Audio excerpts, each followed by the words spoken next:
उसके पहले हमारे अरुणाचल के प्रदीप भाई, छोटू भाई यहाँ आएंगे, अमिता बहन यहाँ पर आएंगी। हम विचार करना एक ऐसा परिवार जो अरुणाचल में रहकर भी गुरुओं की प्रति भक्ति, जयपुर में बड़ी खदान है इनकी और सब कुछ भी है गुरु भक्ति में, और शादी की सालगिरह की है, शादी की सालगिरह के लिए यहाँ पर आए हैं। जोरदार तालियों से स्वागत करेंगे हमारे छोटू भाई आए, अमिता बहन आए। इनके सम्मान के लिए मैं बुलाना चाहूँगा राजन जी, संजय भाई आप आ जाएँ।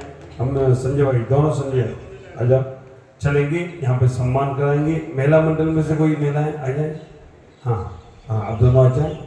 और संगीतकार देखिएगा, ऐसा बहुत बार प्रसंग आएगा कि आपके यहाँ नगर में रहे साधुओं का सानिध्य क्या हो। ओम नमो अरिहंताण, ओम नमो सिद्धि सिद्धाण, ओम नमो ऐर्याण, ओम नमो अज्झायाण, नमो लोय सब साहुण, ऐसो पंच नमो यारो, सर्व पाप प्रणाशन, मंगलाणं चे सर्वेषि, परमं होई मंगलम्, परमं होई मंगलम्,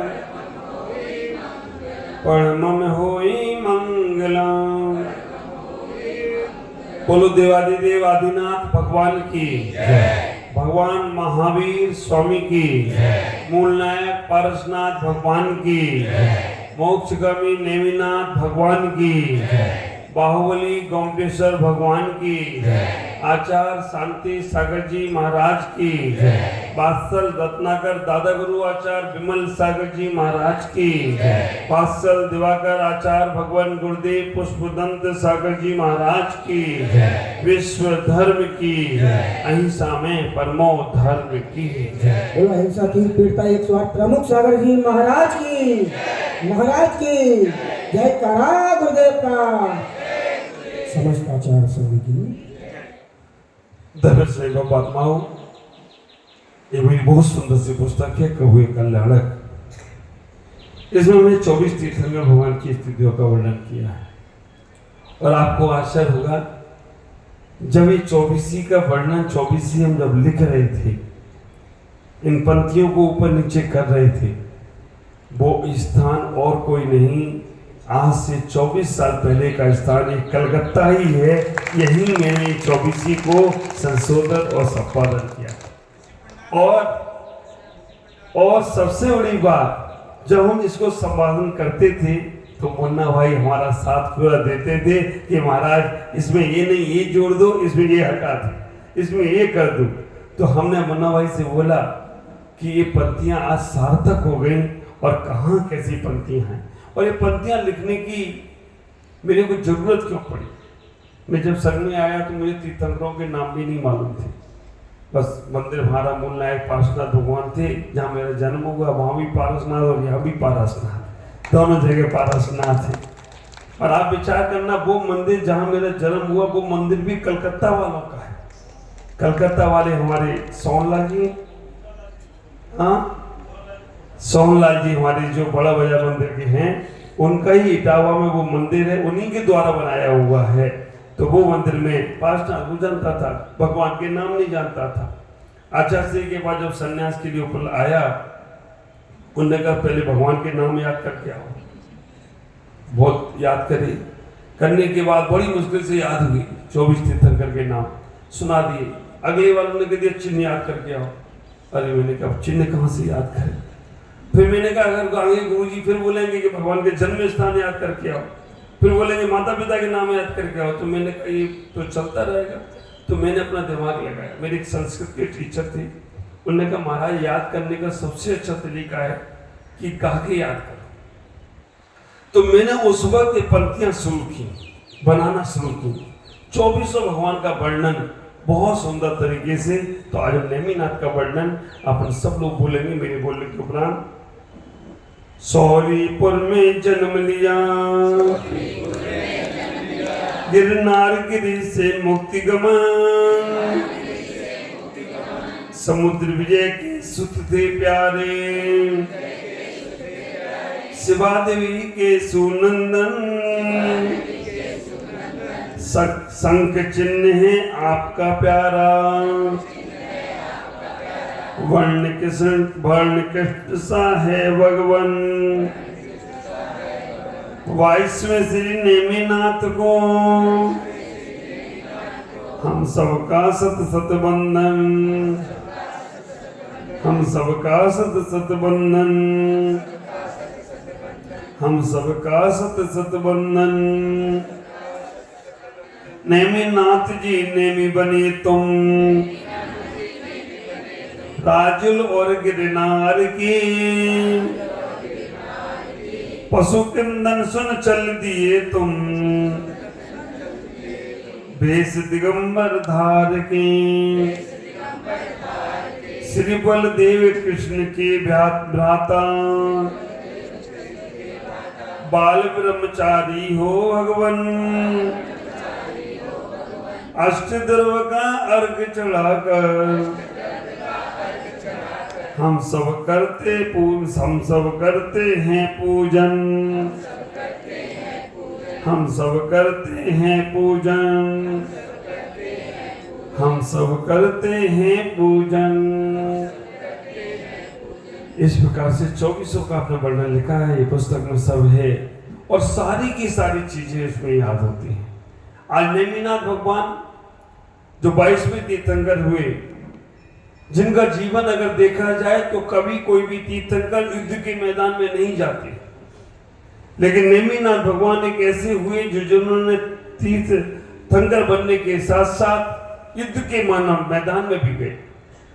चक्रवर्ती नहीं थे, लेकिन चक्रवर्ती से भी विशेष पुण्य ख्याल करना, चक्रवर्तियों को भी युद्ध के मैदान में जाने की आज्ञा नहीं है, नहीं जाते हैं। शांतिनाथ, कुंतुनाथ, अरहनाथ चक्रवर्ती थे, लेकिन युद्ध के मैदान में नहीं गए। एक ही तीर्थंकर नेमिनाथ हुए जो युद्ध के मैदान में गए। और कब जाना पड़ गया? सौरीपुर में जन्म होगा। इनके भाई नारायण श्री कृष्ण थे, बड़े भाई थे, और बड़े भाई को अगर युद्ध हो तो छोटे भाई को भी जाना पड़ता है। जरासंध से युद्ध हुआ। आपको आश्चर्य होगा कि महाभारत जो आप लोग आज देखते हो, इसका वर्णन हमारे जैन आगम में कहीं नहीं। पांडवों का युद्ध हुआ, कौरवों का युद्ध हुआ, ये कहीं वर्णन नहीं। हमारा अगर हरवंश पुराण आप देखोगे, जैन महाभारत अगर आप देखने का प्रयास करोगे, समझने का प्रयास करोगे, तो महाभारत जैसा युद्ध हमारे जैन आगम में है ही नहीं। अब आप कहोगे महाभारत युद्ध नहीं है तो हरवंश पुराण में क्या है? हरवंश पुराण में नारायण श्री कृष्ण नारायण थे और जरासंध पृथ्वी नारायण था। इन दोनों का युद्ध हुआ तो जरासंध की तरफ से कौरव लोग आए और नारायण श्री कृष्ण की तरफ से नेमिनाथ गए, पांडव लोग गए। बस उसी युद्ध को वहां अन्य संप्रदाय में महाभारत का रूप दे दिया गया। ख्याल करना, जब नारायण श्री कृष्ण जरासंध से युद्ध लड़ने के लिए गए, तब उस वक्त नेमिनाथ भगवान भी उस युद्ध में गए और वहां जाकर उन्होंने कोई अस्त्र शस्त्र नहीं चलाए, ना अस्त्र शस्त्र उन्हें उठाने की आवश्यकता पड़ी, लेकिन उन्हें वहां जाना पड़ गया। नेमिनाथ भगवान 22वें नंबर के तीर्थंकर, जिनका जन्म सौरीपुर बटेश्वर में हुआ, जो सौरीपुर बटेश्वर में ही जिन्होंने दीक्षा को धारण किया, सौरीपुर बटेश्वर में ही जिनको केवल ज्ञान की प्राप्ति हुई, उसके उपरांत उन्होंने अपने जीवन को व्यवस्थित बनाने का प्रयास किया। बचपन की घटना है। नेमिनाथ नारायण श्री कृष्ण के साथ भ्रमण करने के लिए निकले। करते करते एक सरोवर में स्नान किया। सरोवर में स्नान करने के बाद उन्होंने अपनी धोती दुपट्टा जो भी पहन के नहाए होंगे वो अपनी भाभी रुक्मिणी को देने का प्रयास किया कि भाभी इन्हें धो देना। आप विचार करना कब वो बाण उनके वचन उनके दिल पे लग गए। उन्होंने कहा ज्यादा कपड़ा धुलवाने का शौक है तो धुलवाने वाली लेकर आ जाओ। आप विचार करके रखना, ज्यादा अपने कपड़े धुलवाना है तो धुलवाने वाली लेकर आ। ये बात उनको लग गई। उन्होंने कहा, मन में विचार आया कि मैं नारायण श्री कृष्ण की पत्नी रुक्मिणी हूं। नारायण श्री कृष्ण के पास बहुत ताकत है, बलभद्र है, नारायण है, बलभद्र उनके भाई है। नेमिनाथ के दिल में एक बात आ गई। उन्होंने कहा कि उनके पास ताकत है, वो सुदर्शन चक्र चलाते हैं। नेमिनाथ गए और जाकर उन्होंने आयुधशाला में वो चक्र पैर की झुगनी में रख के चला दिया। आप विचार करके रखना, जो शंख वो मुख से फूंकते थे नारायण श्री कृष्ण, उस शंख को उन्होंने नाक की हवा से ही फूंक दिया। जब ऐसा उनको लगा कि ये क्या हुआ, नारायण श्री कृष्ण ने कहा मेरा सिंहासन हिलने वाला है। और अचानक उन्होंने इतना ही उसमें संकल्प किया कि इनको कैसे वैराग कराया जाए। शादी का परिचय हुआ, शादी की बातें चली, शादी विवाह की बातें हुई और राजुल के साथ इनका विवाह आपको मालूम है तय कर दिया गया।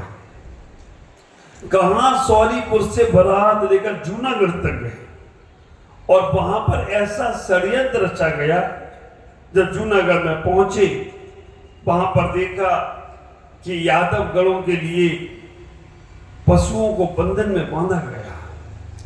आप विचार करना, नारायण श्री कृष्ण सत्य वहां पर तैयारी में हैं और नेमिनाथ रथ पर दूल्हा बनकर जा रहे हैं। और दूल्हा बनकर जाते जाते अचानक उन्होंने पूछ लिया, सारथी ये तो बताओ ये सारे के सारे पशु किसके लिए बंधे हैं? ख्याल करना।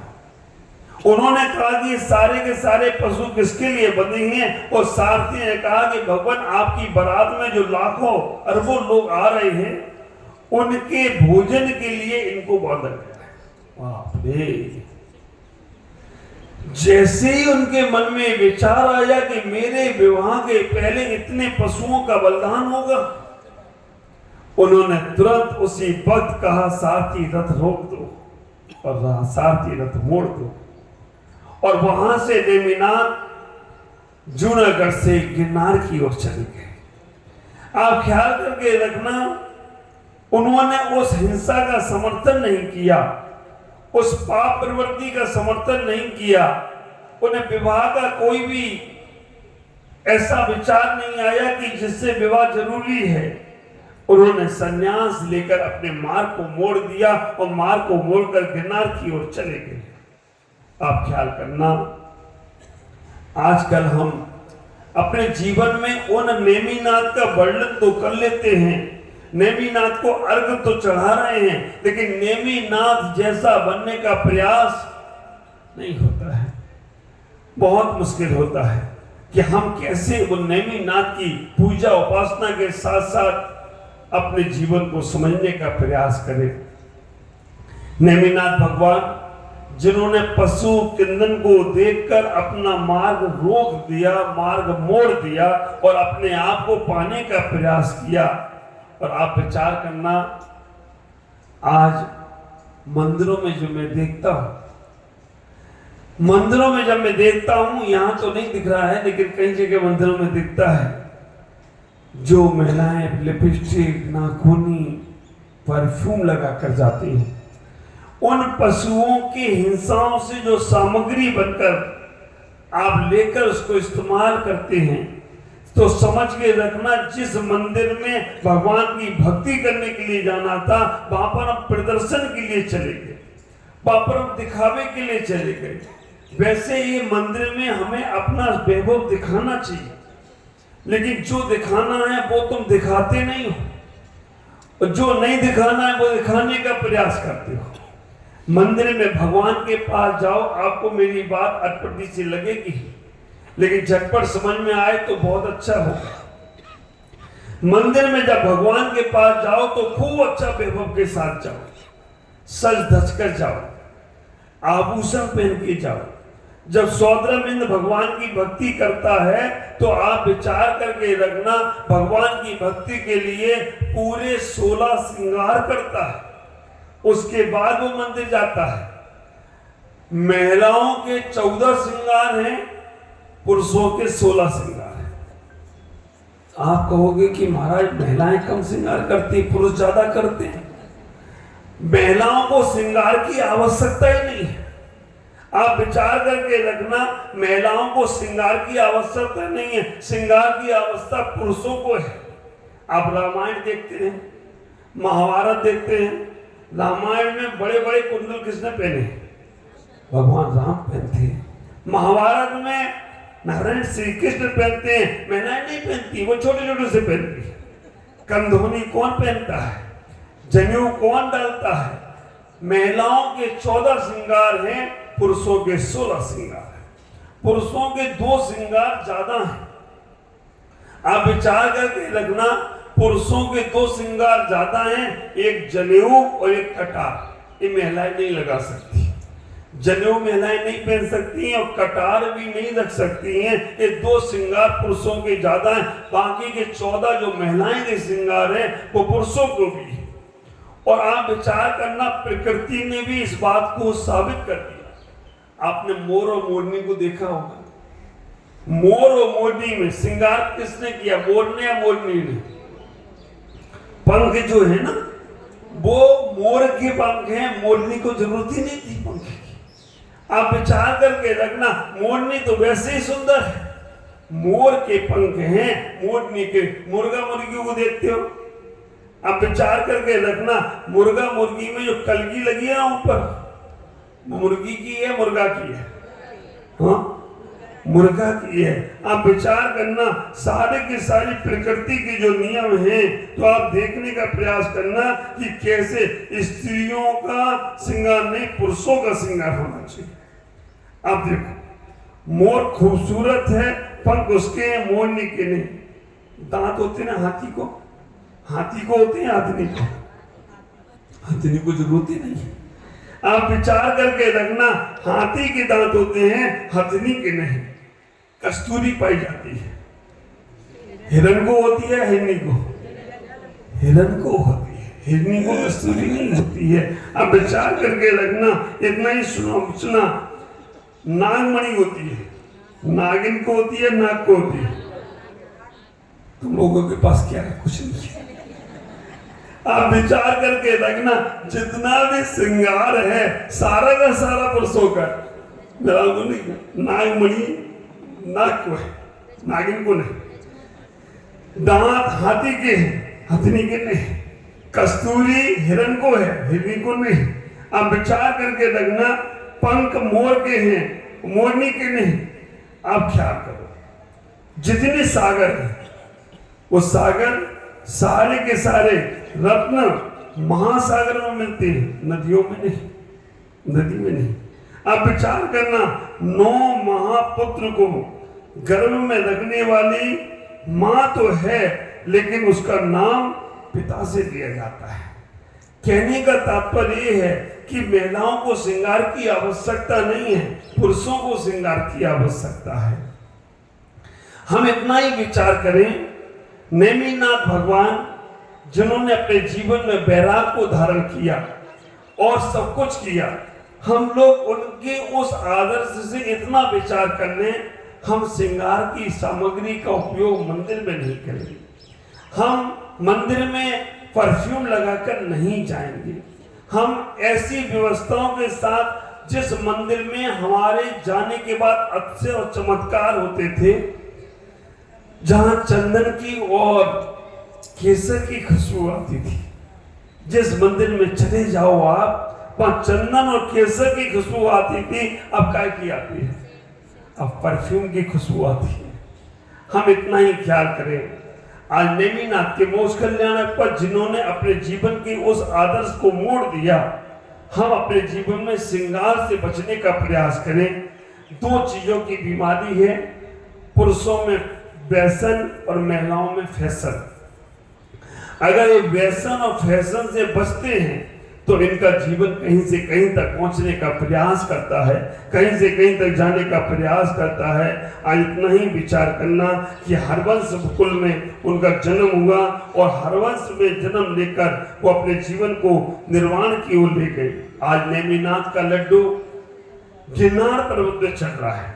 मैं गिरनार पर्वत पे जब गया पहली बार 2003 में, आज से 21 साल पहले, केवल चरण थे वहां, कोई वेदी नहीं थी, कोई मंदिर नहीं था, कोई दत्तात्रेय की मूर्ति नहीं थी, केवल एक पंडा बैठता था वहां पर, पुजारी बैठते थे और वो वहां पर लोगों को दर्शन करने का सौभाग्य देते थे। मैं करके आया हूं। आप विचार करके रखना, जब हम नेमिनाथ की वंदना करते हैं तो वहां पीछे परिक्रमा में मूर्ति है, आज भी है मूर्ति, एक छोटी सी बनी हुई है, आज भी है। जब मैं वहां गया, पहली बार गया, जानकारी नहीं थी, तो भीड़ भाड़, हम अकेले और 10,000 वो लोग लाइन में लगकर दर्शन करना पड़ा। लेकिन जब मैंने वहां का एक सिस्टम समझा, पुजारी से बात की, उसने बोला गुरुजी हम भी आपका आदर सत्कार करना चाहते हैं, लेकिन आप सुबह ना आओ दर्शन करने, सुबह बहुत भीड़ रहती है, सब डिस्टर्ब होते हैं, आप दोपहर में दर्शन करने आओ। और जब मैं गिरनार जी में दोपहर में दर्शन करने, आहार के बाद सामायिक के बाद जब दर्शन करने जाता था, आराम से 1 बजे निकलता था, 5 बजे तक मैं एक दिन में 2 वंदना करता था। शाम को 5 बजे जाकर पहुंचकर 5वीं टॉप पर खूब वंदना कर आराम से भक्ति कर पहली टॉप पे सो जाता था। फिर सुबह 6 बजे उठता था, 1 घंटे में 5वीं टॉप पे पहुंचकर वंदना कर चौथी टॉप, तीसरी टॉप, दूसरी, सब पहली टॉप तो आपको दिखती है। कितने लोग हैं यहाँ जो गिरनार जी गए? हम जी गए नहीं? बाप रे, होगा ना बहुत। अब तो रूप भी हो गया है, 10,000 सीढ़ियां हैं। तो आप विचार करना, पहली टॉप पर तो हमारे मंदिर दिखते हैं, दूसरी टॉप पता ही नहीं चलती कि कहाँ है, क्योंकि उसके आगे दुकानें लग गई हैं। तीसरी टॉप भी मालूम नहीं पड़ती, और चौथी इतनी कठिन है, चढ़ गए तो मजे ही मजा, और नहीं तो नीचे आ ही जाओगे। अब विचार करना, 5वीं टॉप पर हमें जाना मुश्किल होता है, लेकिन जब मैं वहां गया तो हमें बहुत सब कुछ अच्छा लगा। कहीं किसी ने गड़बड़ किया तो उनके साथ गड़बड़ भी हुआ है। हमें इतना ही विचार करना है, गिरनार तीर्थ हमारा है, हम उस तीर्थ पर जरूर एक बार दर्शन करने के लिए जाएं और मन में ये भावना भाएं कि भगवान जैसे उनको मोक्ष प्राप्ति हुई है, हमें भी निर्वाण की प्राप्ति हो, हम भी उस मोक्ष पथ पर आगे बढ़ने का प्रयास करें। आज इतना ही ख्याल करेंगे कि जिन पशुओं की रक्षा के लिए उन्होंने बैराग ले लिया, अगर उन पशुओं की हिंसा से कोई सामग्री, चमड़े की बेल्ट पहनते हो आप लोग, चमड़े के जूते पहनते हो आप लोग, चमड़े के पर्स रखते हो आप लोग, या जीन्स की पैंट खरीदते हो जिसमें चमड़े का लेबल लगा है, छोड़ देना आज के दिन। अगर आप लोग श्रृंगार करते हो जिनमें हिंसा की सामग्रियां हैं, उन्हें छोड़ने का प्रयास करना, तभी तुम्हारा नेमिनाथ का कल गानक बनाना सार्थक होगा। इतना ही। ओम नमः जय। गला साथ नहीं दे रहा था। बोलिए आचार्य।